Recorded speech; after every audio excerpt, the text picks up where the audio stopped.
de Traductores Literarios y al Centro Cultural de España en Buenos Aires. También a Gerardo por su introducción, aunque ya prácticamente cubrió casi todo lo que tenía aquí.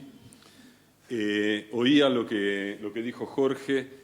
La verdad me daba un poco de envidia que justamente las cosas interesantes van a ser después que yo me vaya de Buenos Aires, y justo cuando yo estoy aquí es lo más aburrido y lo que ya sé, pero bueno, ¿qué lo vamos a hacer? Vamos a hablar un poquito sobre el hebreo y la verdad que en los pocos minutos que nos quedan intentar resumir un idioma varias veces milenario y una cultura también varias veces milenaria es tarea imposible. Y para no crear falsas expectativas en ustedes y para no frustrarme yo mismo, conviene reducir el alcance de lo que voy a presentar, que es apenas una muestra, o sea, obviamente no vamos a salir de aquí sabiendo hebreo los que todavía no lo saben. Quiero destacar algunas características sobresalientes de la lengua y de la cultura y vamos a después hablar de algunas dificultades que presenta justamente por eso su traducción. Vamos a empezar, digamos, con algunos datos técnicos. El hebreo es uno de los idiomas oficiales del Estado de Israel, el otro es el árabe. El hebreo, sin embargo, es el dominante, tiene aproximadamente 7 millones de hablantes, y si sumamos comunidades de israelíes residentes en el extranjero y de judíos que lo estudian como parte de su identificación con Israel, más algunos que lo hacen por placer o por masoquismo, tenemos algo más de 8 millones de hablantes, que es aproximadamente un número similar al del catalán. El hebreo es una lengua semita y de las lenguas semitas es la más antigua que sigue en uso. De hecho, en Occidente, la única lengua que puede competir en cierta manera en antigüedad es el griego, que también sabemos que tuvo evolución, digamos, no es lo mismo el griego antiguo que el griego moderno, de la misma manera que no es lo mismo el hebreo antiguo que el hebreo moderno, aunque tienen mucho en común. Las primeras evidencias escritas que tenemos del hebreo equivalen más o menos al periodo de la civilización minoica y a los escritos del protogriego o griego minoico que hay en Linear B, para aquellos que son afectos a la arqueología, o en los silabarios chipriotas y que fueron descifrados a comienzos de la década del 50 del siglo XX. Sí, aquí podemos ver una evolución de esos protogriegos, sobre todo de Creta o de Chipre, y comparado también con el fenicio. ¿El origen del alfabeto es el origen del alfabeto es ideográfico y es del egipcio. También puedo explicar por qué se escribe de derecha a izquierda, enseguida vamos a hablar también de eso.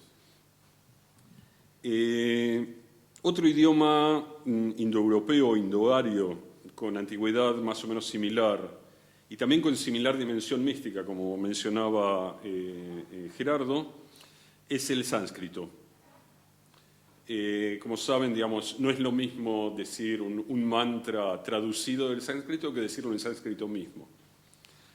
Y por eso hablo de la dimensión mística del idioma. Investigando para esta ponencia, una sorpresa que me llevé es que la cantidad de hablantes del sánscrito, que es una de las 22 lenguas oficiales de la India, a duras penas sobrepasa el 250.000 de personas. O sea, un número realmente muy pequeño. Pensé que eran muchos más o que tenía mucho más peso. Sin embargo, de nuevo, para las cuestiones místicas tiene mayor importancia que otras lenguas mucho más difundidas en la India. Otras lenguas antiguas que todavía se hablan son el farsí, que se habla sobre todo en Irán, y el siríaco o arameo, que no es lengua oficial en ningún estado moderno. Y se restringe a algunos grupos religiosos, minorías religiosas en Medio Oriente. Por lo visto no sobrepasa el siríaco los 20.000 hablantes. Y quizás sea una lengua que está camino a extinguirse como lengua activa o hablada. Volviendo al hebreo, la etimología de la palabra hebreo, en hebreo, claro, nos indican la zona en que se originó. ¿Sí? La raíz incluye las letras hebreas Ain, Bet y Reish, ¿sí? Que son las tres que indica Gerardo, menos mal que vino. Bet y Reish, que quiere decir paso. ¿Sí? La raíz literal, el verbo la'avor, es pasar, y en este caso es pasar del otro lado, algo similar a lo que sería el prefijo latino trans o ultra, ¿sí? Cuando hablamos de ultramontañeses o transalpinos, ¿sí? Al decir los ivrim, los hebreos son aquellos que vienen al otro lado vienen desde el otro lado del río Jordán y cruzaron, referencia a la historia bíblica de Abraham, que vino de Caldea, de la ciudad de Ur, y se estableció en Canaán. Caldea, digamos, coincide más o menos con lo que sería en la Edad Moderna Irak. La verdad que se fue realmente, no sé si de Guatemala a Guatepeor o qué, pero... como la mayoría de... La invasión está en la raíz del idioma. Está en la raíz del idioma, sí. O la transhumancia. Como la mayoría de las lenguas semitas, el hebreo se escribe de derecha a izquierda. Y recordemos que la aparición de la escritura traza el límite entre prehistoria e historia. Y siempre me preguntan, ¿y por qué se escribe al revés? O sea, depende para quién, claro, todo es relativo. ¿Alguien sabe por qué? Bueno. Yo lo que sí sé es que yo he visto ejemplos de griego antiguo escrito. Sí, se escribe como va arando el buey, un renglón de derecha a izquierda, y así sucesivamente. Pero los idiomas antiguos, aquellos que surgen en la zona de la media luna de las tierras fértiles, se escriben de derecha a izquierda por una razón sencilla. Se escribían sobre piedra. Para tallar en la piedra es necesario un cincel.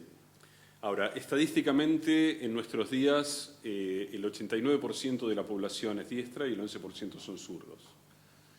Podemos suponer que en la Edad Antigua había una proporción similar. O sea que el cincel se sujeta con la izquierda. Es más fácil avanzar desde la derecha hacia la izquierda que al revés. Y eso explica por qué esas lenguas antiguas, en primer lugar, se escribían en ese sentido, y el hebreo hasta hoy.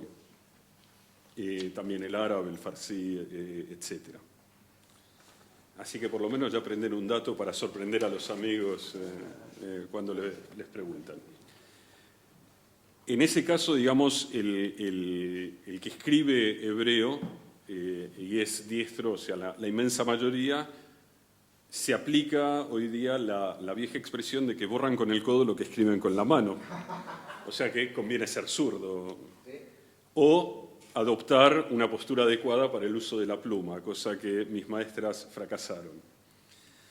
Eso va a desaparecer, por supuesto, en la Edad Moderna, con escrituras mecanizadas, pero obligó a nuevos desafíos, ya que podría mostrarles incluso, ya que tengo abierto el Word en el fondo, que si bien, por ejemplo, el texto va de derecha a izquierda, cuando escribo números, cambia el sentido y van de izquierda a derecha, o sea que no es tan sencillo como parece. No voy a entrar ahora en las cuestiones técnicas, no voy a entrar ahora en las cuestiones de software, pero recuerden cuando vean productos de Windows o de otros sistemas operativos y dice bidirectional, o sea, bidireccional, compatible con bidireccionalidad, se refiere a que se puede escribir generalmente en árabe y hebreo, respetando esas normas. Si me disculpan un segundo. Sí. De nuevo, dije de derecha a izquierda, ahora tengo que decir otras características de la escritura. El alfabeto tiene 22 caracteres básicos, de los cuales 5 tienen un formato especial si van al final, estos 5 que los pueden ver acá, adoptan otra forma si van al final de la palabra. O sea, tenemos 22 caracteres más 5 finales. Aquí podemos ver los caracteres cuadrados o más o menos rectos de imprenta y también traje un ejemplo que quizás no es muy bueno de cómo se ve en la forma cursiva moderna. El alfabeto, como dije, se deriva del alfabeto fenicio. Conviene aclarar que los fenicios se llamaban a sí mismos cananeos. El nombre fenicio se deriva del nombre que les daban los griegos, que era Ponicae, lo que llamamos nosotros los púnicos en español, correcto. Y sobre lo de P y Fe, ya voy a hablar, digamos, en hebreo es una misma letra que cambia con agregado de un punto, ¿sí? Esta letra que ven aquí, ¿sí? Puede ser o P o Fe y es interesante. Las letras no se unen al escribir, ¿sí? Lo vieron, ¿saben qué? Les voy a mostrar de vuelta para que vean. ¿Sí? No van unidas como en la escritura cursiva con los caracteres latinos, sino que van por separado.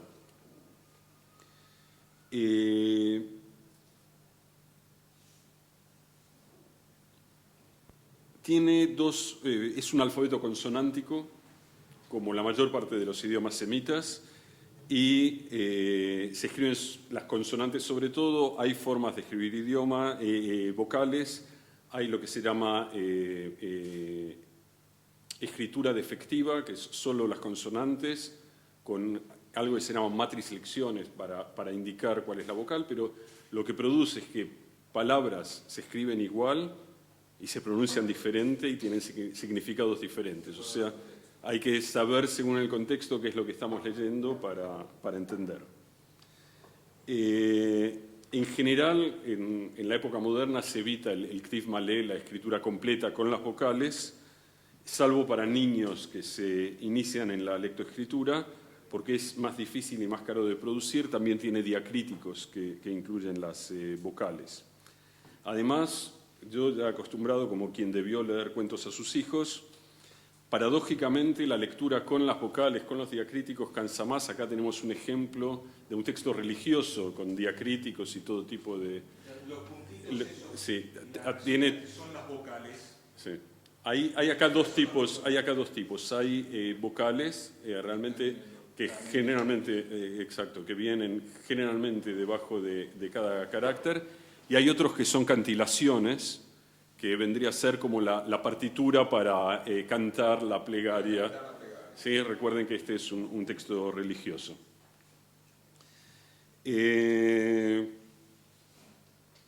Mencioné, ¿sí? Ahora, todas estas formas de escritura se terminaron de cristalizar con los textos masoréticos de la tradición de Tiberíades aproximadamente entre el siglo V y el siglo X de nuestra era. Mencioné antes dos cosas que ahora se unirán en la parte siguiente, y dije que si bien utilizamos caracteres hebreos, en el hebreo moderno utilizamos los números arábigos. Y sin embargo, la cosa se complica más, porque cada letra del alefato tiene un valor numérico.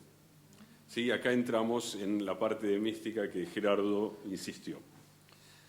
Acá tenemos, y preparé una tabla para que vean el valor de cada letra. ¿Es en lo que se basaban los cabalistas para hacer? Paciencia, muchachos, paciencia. También, por ejemplo, las fechas del calendario hebreo se expresan con las letras, ¿sí? El día Aleph de Tishrei, o sea, el 1 del primer mes. El año corriente es el de Hei, Tav, Shin, Samech, Ain, perdón. O sea, 5.770 sumado. Ahora bien, las dos cosas ¿sí? La mística y el valor numérico se unen en corrientes que buscan claves secretas para descifrar los textos bíblicos, aunque no se restringe solo a los bíblicos. Y buscan, de acuerdo al valor numérico de palabras, de oraciones, ¿sí? La Kabbalah es la forma mística más conocida en el judaísmo. Por tal razón, por tratarse de una cuestión mística, no siempre es bien vista por la ortodoxia religiosa judía. O sea, hay rabinos que tienen una gran sensación contra los cabalistas. Para los cabalistas, cada letra tiene, además del valor numérico, ciertas características, por lo que se pueden formar fórmulas mágicas, ¿sí? Con diversas combinaciones de letras. Uno de los mejores libros sobre las letras, fuera de los de Gershom Scholem sobre la Kabbalah, que mencionó ya Gerardo, fue escrito por Eliyahu Lipiner, fue publicado en Yiddish originalmente, traducido al hebreo, es muy difícil de leer. Estuve en contacto en su momento con Eliyahu Lipiner, un abogado que vivió muchos años en Brasil y que anhelaba que su libro fuera traducido al español. Leí 2 páginas y me rendí. Imposible de traducir un libro así, por lo menos para mí.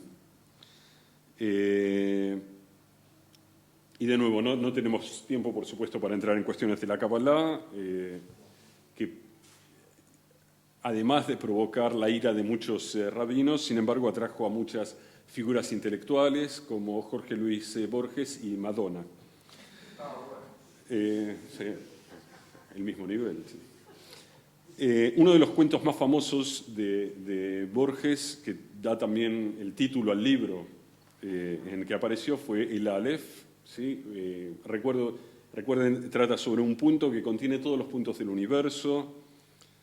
Apareció por primera vez en Sur en 1945 y después con otros 16 cuentos, entre ellos Emma Zuntz y otros clásicos borgianos en 1949. El libro de Borges, si bien muy popular, nunca llegó a tener el rating de Madonna. Conviene aclarar que, o recordar, de hecho, porque ya lo dijo Gerardo, que el Aleph, si bien Borges se interesaba mucho por la Kabbalah, el Aleph al que hace mención ahí es al de las teorías matemáticas de George Cantor y no a la Kabbalah. Pero tiene un poema que es El Golem, si recuerdan, donde se menciona el hecho de crear una fórmula mágica que le da vida a una masa inerte de barro y al cambiar la fórmula le da muerte a esa masa, a ese golem. ¿Sí? Emet, que es, digamos, entre verdad y muerte con solo cambiar una Aleph. Vuelvo ahora así a características del idioma hebreo. Sí, es un árbol con muchas ramas que invita a irse un poco por las ramas esas. Desde el punto de vista morfológico, es un idioma SVO, o sea, sujeto, verbo, objeto. Como muchas de las conjugaciones son únicas para determinadas personas, es muy frecuente que el sujeto quede tácito sin que haya lugar a ambigüedades. O sea, al ver la desinencia que tiene la conjugación, ya sé que se trata de la segunda o la tercera persona del singular o del plural, etc., en el pasado y en el futuro. En el presente es igual, es más ambiguo, digamos.